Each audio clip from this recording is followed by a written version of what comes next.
নদীর এপার কোহে সারিয়া নিঃশ্বাস, ওপারেতে সর্বসুখ আমার বিশ্বাস। নদীর ওপার বসি দীর্ঘশ্বাস ছাড়ে, কোহে যাহা কিছু সুখ সকলই ওপারে। রবি ঠাকুরের এই বিখ্যাত কথার মতোই একটি গল্প রয়েছে। আমরা আসলে কেউই কারোর জায়গা থেকে সুখী না, তেমনি একটি গল্প। একটি বনে একটি কাক বাস করত।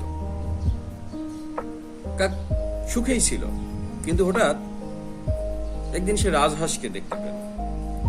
রাজহাঁসকে দেখতে পাওয়ার পরে সে মনে মনে ভাবলো, ইস, আমি যদি রাজহাঁসের মতো সুন্দর হতাম, আমাকে সবাই কত ভালোবাসতো। কিন্তু আমি তো রাজহাঁসের মতো সুন্দর না, আমাকে সবাই তাড়িয়ে দেয়। সো কাক তার মনের কথা রাজহাঁসকে গিয়ে বলছে যে আমি যদি তোমার মতো হতে পারতাম, আমি যদি তুমি হতাম, তাহলে কতই না আনন্দ হতো। তুমি মনে হয় এই জগতের সবচেয়ে সুখী।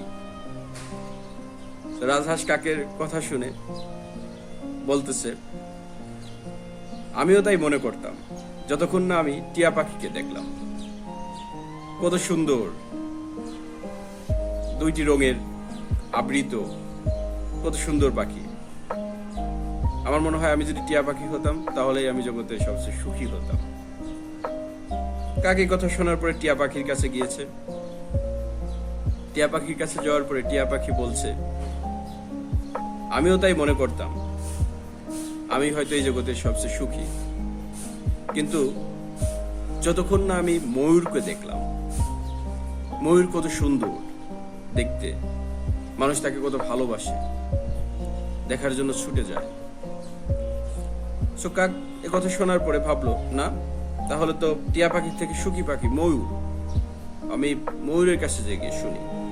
সো টিয়া পাখি চিড়িয়াখানায় গিয়ে ময়ূরকে জিজ্ঞেস করলো, তুমি কতই না সুখী, তুমি কত সুন্দর, আমি যদি তোমার মতো হতে পারতাম, আমি যদি তুমি হতাম, তাহলে কতই আনন্দ হতো আমার। ময়ূর এই কথা শোনার পরে ময়ূর বলছে, হ্যাঁ আমি সুন্দর, কিন্তু এই আমার সৌন্দর্যই আমার এই বন্দির কারণ। আমাকে মানুষ খাঁচায় আটকে রেখেছে, সবাই আমাকে দেখতে আসে। আমার মনে হয় আমি যদি তোমার মতো হতে পারতাম, আমি যদি কাক হতাম, তাহলে আমি মনের আনন্দে যেখানে সেখানে ছুটে বেড়াতে পারতাম। আমার এই সৌন্দর্যই আমার আজকে এই বন্দির কারণ। আমাকে আটকে রেখেছে, আমাকে সবাই দেখতে আসে, বন্দি জীবন ভালো লাগে না।